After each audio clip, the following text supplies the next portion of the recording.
우선 경제경영학자 488인 여기에는 서울대, 연대, 고대 그리고 성균관대 등등 뭐 카이스트까지 포함한 중요 대학 교수들 그리고 일본, 미국 등 중요 대학 교수들이 시국선언을 발표했습니다. 이분들의 얘기는 윤석열 탄핵이 경제 안정의 출발점이다. 빨리 탄핵 절차를 진행해야 된다는 요지입니다. 이게 본질적으로 지금 이 상황은 한덕수 총리가 권한대행이 된 게 민주당이 권한대행하라고 했습니까? 윤석열 대통령이 비상계엄했고 그리고 그에 따라 국회가 탄핵을 했는데 민주당은 171석밖에 안 됩니다. 근데 200석을 만들어 준 것은 국민의 힘 내의 합리적인 분들이십니다. 그래서 탄핵된 거예요. 본인이 자초한 것입니다. 이걸 갖고 딴소리 하시면 안 돼요. 그 다음에 띄우십시오. 미 국무부 입장이 나왔습니다. 한덕수 대행 탄핵 소추와 관련된 질문을 받고 한국 국민의 민주적 회복력을 믿는다. 한국 국민을 지지한다. 한미동맹은 끄떡없다. 이런 입장 나왔고요. 또 헌법학자들이 입장을 냈습니다. 권한대행은 국회 선출 헌법재판관 임명을 해라. 이건 헌법적 의무다. 이런 입장이 나왔다는 점 말씀드리고요. 그 가짜뉴스 띄우세요. 누가 가짜뉴스를 하는지 제가 지난번에 시간이 없어서 조목조목 못 말씀드렸는데요. 여기 보십시오. 지금 그 대통령께서 하신 가짜뉴스가 한두 개가 아닙니다. 그런데 간첩법 한번 볼까요? 헌법의 간첩죄 조항을 수정하려고 뭐 어떻게 한다 이건데요. 간첩죄에 대한 형법 개정안은 여야가 합의해서 지금 법사위에 계류돼 있습니다. 그리고 국가보안법을 폐지하려고 한다고요? 22대 국회에서 누구도 국가보안법 폐지 법안을 낸 일이 없습니다. 이해가 안 되는 일이고 그 다음에 간첩죄가 없으면 외국인의 간첩 행위를 처벌 못한다? 군사기밀보호법으로 처벌이 현재 가능합니다. 그래서 이준석 의원이 대통령의 가짜뉴스에 대해서 어떻게 할 거냐? 방심을 보고 심의해라 이렇게 얘기했던 사안이죠. 예, 이 부분을 분명히 말씀드립니다. 그리고 지금 이 상황에서 이해할 수 없는 것 말씀드리겠습니다. 한 총리 대행은 거부권은 행사하면서 헌재 재판관 임명은 거부하는 모순. 이진숙 탄핵된 이진숙 때 이진숙이 6명으로도 본인의 탄핵 심리를 빨리 해달라고 가처분 신청 냈습니다. 이 결과 어떻게 됐습니까? 김태규 대행. 헌재가 어떻게 했죠? 그 가처분을? 가처분 받아줬죠. 네, 인용해서 이진숙 재판 때 6명이 심리도 하고 변론도 했습니다. 그런데 뭐라고 주장합니까? 지금 국민의힘이 6명으로 대통령 탄핵안을 심리하거나 변론하는 게 안 된다고 얘기합니다. 이게 무슨 일입니까? 이게 이진숙 다르고 윤석열 다르다는 겁니까? 탄핵은 똑같은데 이런 말도 안 되는 일이 벌어졌습니다. 그래서 이것을 명확하게 해주는 영상 보겠습니다. 이 사안이 어떤 사안인지. 왜 소리가 안 나옵니까? 비상계엄이라니. 처음에 가짜뉴스인 줄 알았어요. 예. 아니면 무슨 TV에서 무슨 영화 해주나? 뭐 이런.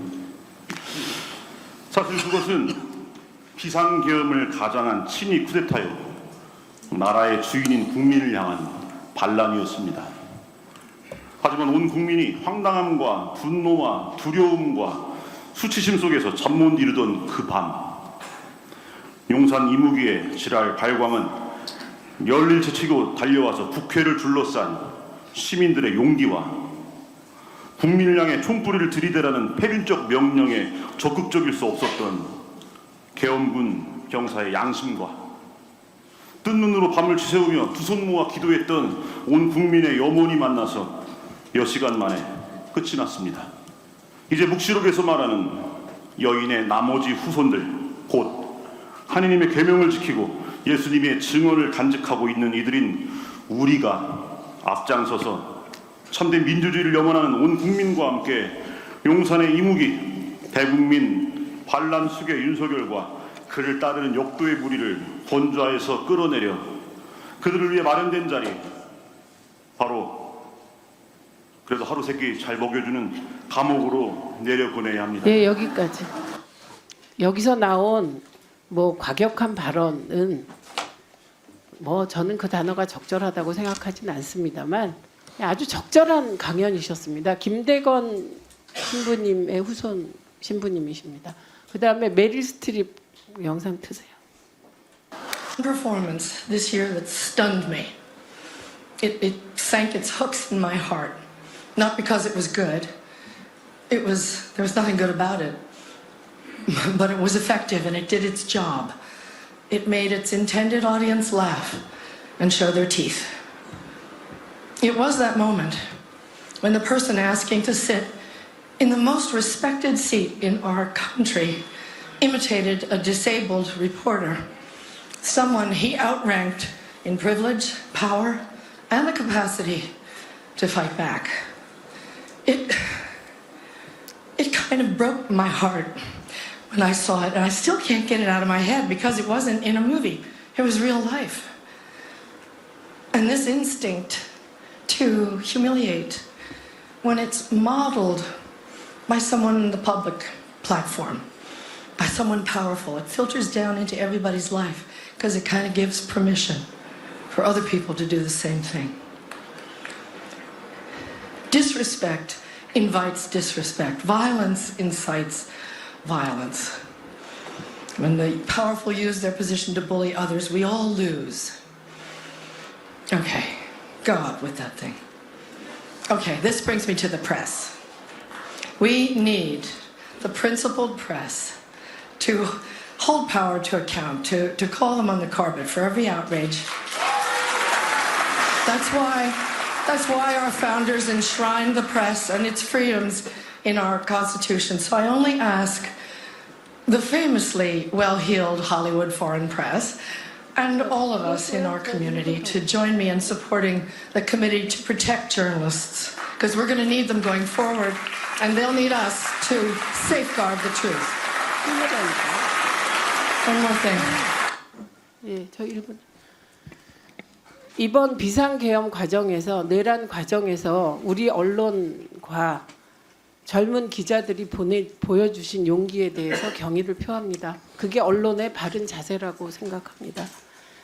지금까지 윤석열 대통령은 25개 법안에 대해서 거부권을 행사했습니다. 거부권은 대통령의 헌법적 권한입니다. 탄핵 또한 국회의 헌법적 권한입니다. 윤석열 대통령이 거부한 마지막 법안은 11월 26일 김건희 특검법을 거부한 것입니다. 저는 외국 기자에게 이런 질문을 받았습니다. 정말 윤석열은 김건희를 너무 사랑해서 계엄을 일으켰나요? 정말 부끄럽고 창피했습니다. 이 상황이 빨리 종식되는 길은 빨리 헌법재판소가 윤석열 탄핵 재판을 진행하고 내란 범죄자들에 대하여 철퇴를 가하는 것 외에는 없다는 점을 말씀드리겠습니다. 자, 여러분들은 지금까지 이런 뉴스들을 보게 되면 어떤 생각이 드셨나요? 제가 항상 여러분들께 뉴스만 평소에 잘 챙겨보셔도 돈이 된다, 돈을 벌 수 있다라고 말씀을 드렸는데요. 그 이유가 뭐냐 하면 제가 지난 11월 초에 여러분들께 뭐라고 말씀드렸죠? 지금은 로봇 사업에 관심을 가져야 한다면서 뉴스만 보고 그냥 넘기지 마시고 투자 쪽으로 생각을 한번 해보셔야 한다라고 말씀을 드렸습니다. 그리고 나서 이런 썸네일들, 뉴스를 통해서 많이 보셨을 텐데요. 이런 로봇 산업이 이슈가 됐을 때 부자들은 어떻게 생각할까요? 로봇 관련주는 뭐가 있는지, 어떤 종목이 가장 유망하고 나에게 돈을 벌어다 줄 수 있는지를 생각한다고 말씀을 드렸죠. 그 이유가 뭐냐면 부자들이 봤을 때는 이슈가 곧 돈으로 이어지고 그 이슈가 나에게 돈을 벌어준다는 경험적 확신이 있기 때문에 부자들은 항상 이런 사회적 이슈를 관심 있게 챙겨본다고 말씀을 드렸습니다. 그래서 실제로 제가 지난번에 시청자분들과 함께하는 주식으로 수익 내기 이벤트를 진행했었는데요. 당연히 100% 무료로 진행했고 여기 보시면 저한테 구독이라는 문자 남겨주신 모든 시청자분들께 이렇게 로봇 관련주 중에 가장 급등할 확률이 높은 딱 두산 로보틱스 한 종목만을 여러분들에게 추천드렸습니다. 그러면서 여기 나와 있는 대로 정확히 얼마에 사야 하는지 그리고 어느 정도 올랐을 때 팔아야 하는지 이런 부분들까지 여러분들에게 정확히 알려드렸었는데 자, 지금 실제로 어떻게 되었죠? 오른쪽을 보시면 아시겠지만 제가 11월 초에 문자로 이 두산 로보틱스를 소개해드리고 나서 한 달도 지나지 않아 곧바로 이렇게 주가가 2배 이상 급등이 나왔습니다. 그래서 당시에도 굉장히 많은 분들이 제가 드린 이 한 종목만 가지고도 많은 수익을 내실 수가 있었을 텐데요. 다시 한번 축하드린다고 말씀드리면서 이번에도 마찬가지입니다. 최근까지 꾸준히 이슈되고 있는 게 이 우크라이나 러시아 하마스와 이스라엘 전쟁이 극에 치달으며 피해가 나날이 커지고 있는 것이기 때문에 전쟁에 필요한 물자나 의료 지원 물품들이 반드시 필요할 수밖에 없는데요. 그럼 당연히 이와 관련된 종목들이 부각받을 수밖에 없고 그중에서도 전쟁을 실제로 해본 경험이 있는 우리나라에서 의료 수준이 높은 기업들 중에 한 곳이 대장주 역할을 하며 피해 지원을 위한 돈이 몰릴 것이다라고 당연히 우리가 이쪽으로 생각해야 된다는 겁니다. 그래서 이번에도 지난번과 똑같이 저에게 구독이라는 문자를 보내주시면 제가 물자 지원 관련주 중에 앞으로 대장주 역할을 하면서 주가가 가장 크게 급등을 할 한 종목만을 구독자분들에게 문자로 종목명과 사고 파는 시점까지 모두 알려드릴 거예요. 그래서 여러분들이 주식으로 돈 버는 연습을 한번 해보시라 이렇게 말씀드리면서 지금 이 영상을 보시는 시청자분들 중에 나도 이번 종목이 좀 궁금하다 하시는 분들은 누구나 상관없이 그리고 어느 시간대나 관계없이 부담 갖지 마시고 이렇게 상단에 제 번호를 항상 남겨놓고 있습니다. 제 번호 010-5906-2484번호로 저에게 지난번처럼 구독이라고 문자 보내주시면 제가 이번에도 똑같이 무료 추천 급등주 문자를 답장으로 딱 한 종목만 보내드릴 거예요. 이해되시죠? 그래서 제 번호 010-5906-2484번호로 구독이라고 문자 보내주시면 여러분들이 직접 뉴스를 통해서 돈 버는 연습을 해보실 수가 있는 거고 제가 돈을 받는 것도 아니고 투자를 대신해드리는 것도 아니기 때문에 부담 없이 신청해주시면 되는 겁니다. 그리고 수익이 크게 나면 저는 다른 것은 바라지 않습니다. 제 채널에 구독과 좋아요 한 번씩만 눌러주시면 감사하겠습니다.